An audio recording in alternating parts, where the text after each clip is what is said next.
윤석열, 김건희 이 답없는 부부 때문에 대한민국이 어지러웠습니다. 그러나 그것도 이제 끝이 다가오고 있습니다. 최근 윤 부부가 선을 넘고 있다고 생각하는 국민들이 많았는데 이 정도까지 할 줄은 몰랐다는 말이 나오는데요. 국회 대정부 질문에서 한덕수가 윤석열, 김건희를 덮어놓고 방탄하려다 역대급 실수가 나왔습니다. 이제는 보수 내부에서도 겉으로는 윤석열을 옹호하는 척하면서 뒤로는 하루빨리 손절하려는 분위기가 형성되고 있습니다. 남아있는 이직들도 이제 20%입니다. 심판은 시작됐습니다. 영상 시청 전 구독과 좋아요 정중히 부탁드립니다. 지금 윤석열이 조급해도 너무 조급합니다. 국민들의 윤석열 탄핵 즉각 발의 청원이 한 달도 안 되는 사이 140만 명을 돌파했던 것만 봐도 민심은 이미 윤석열이 언제 끌어내려져도 이상하지 않은 상황입니다. 9일 국회에서 대정부 질문에서 한덕수가 보여준 발언과 태도는 이런 민심에 불을 질렀습니다. 한덕수 국무총리는 야당에서 탄핵소추안을 잇따라 발의하는 것에 관해 대부분 헌법과 법률의 위반이기에 거부권을 행사했다고 밝혔습니다. 윤석열 정부는 매번 레퍼토리가 똑같습니다. 매번 말로는 법대로 원칙대로 하겠다면서 실상은 그저 윤석열 방탄입니다. 한 총리는 이날 오후 서울 영등포구 국회에서 열린 정치 분야 대정부 질문에서 윤석열 정부 출범 이후 더불어민주당이 18건의 탄핵소추안을 발의했는데 야당이 남발하는 걸 본 적이 있냐는 권성동 국민의힘 의원의 질의에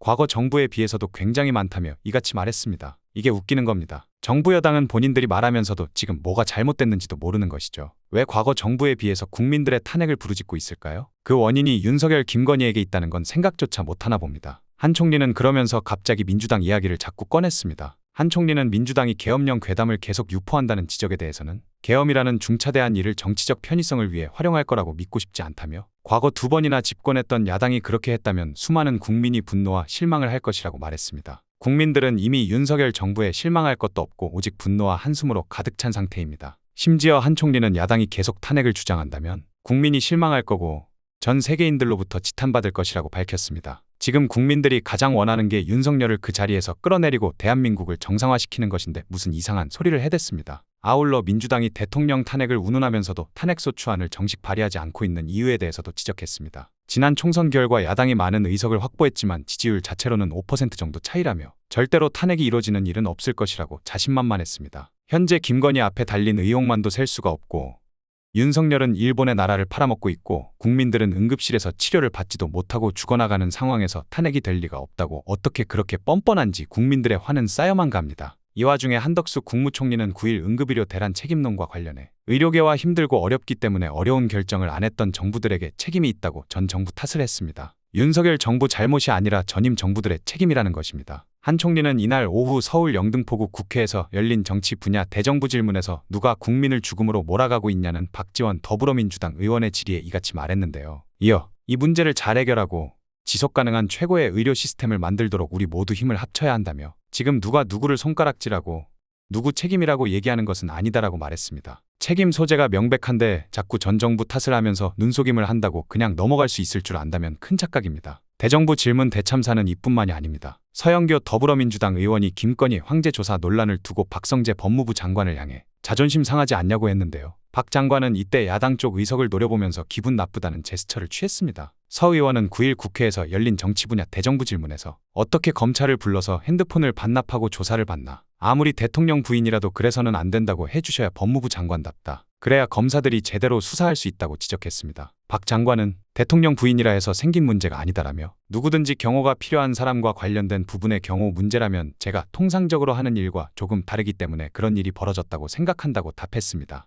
서 의원은 대한민국의 법무부 장관이 자기의 검사들이 가서 핸드폰 반납하고 조사했다는 그 치욕스러운 아마 역사에 남는 나를 저렇게 이야기하시는 것에 대해서 저는 안타깝게 생각한다. 검사들도 보고 판단하실 것이라고 했습니다. 서 의원은 김건희와 모친 최은순 여사의 도이치모터스 주가 조작 의혹을 언급하며 제가 녹취를 들려드리겠다고 했습니다. 그는 최 씨가 이야기한다. 혼자만 알고 있어. 3,500원 밑으로 회장이 딜을 해놓았대. 주식을 떨어뜨리지 않으면 성사가 안 된다라며 이게 주가 조작이 아닐 수 있냐고 반문했습니다. 그러면서 검찰 종합의견서에 최은순, 김건희 두 모녀는 23억을 벌었다 이렇게 나온다. 통정매매를 했다며 엄마는 9억 벌고 딸은 23억 벌었다. 이거 주가 조작 아니냐고 거듭 물었습니다. 박 장관은 구체적인 사실관계는 현재 수사와 재판 중이므로 그 수사 재판 결과를 지켜보는 게 좋겠다고 답을 피했습니다. 이어 서 의원은 김건희의 총선 개입 의혹에 대해서도 김영선 전 국민의힘 의원에게 다른 곳으로 출마하라고 이야기하고 거기 대통령이 가서 공약으로 지역 공약을 마련하겠다고 이야기했다며 이건 대통령의 관권 선거에 대통령 부인이 사적으로 낀 국정농단이다 이렇게 보는데 어떻게 생각하냐고 질타했는데요. 박 장관은 구체적 사실관계가 확정되지 않은 상태에서 법무부 장관으로서 어떤 법적인 견해를 말씀드리는 것은 적절하지 않은 것 같다며 나중에 구체적인 사실관계가 밝혀지면 거기에 따라서 수사가 필요하면 수사가 진행될 것이고 그렇지 않으면 저희가 굳이 나서고 그러지 않을 것이라고 답했습니다. 이 와중에 대통령실은 김건희 특검법에 대해 또 거부권을 행사하겠다는 의지를 밝혔습니다. 대통령실은 더불어민주당 주도로 국회 법제사법위원회 법안심사소위원회를 통과시킨 이른바 김건희 특검법에 대해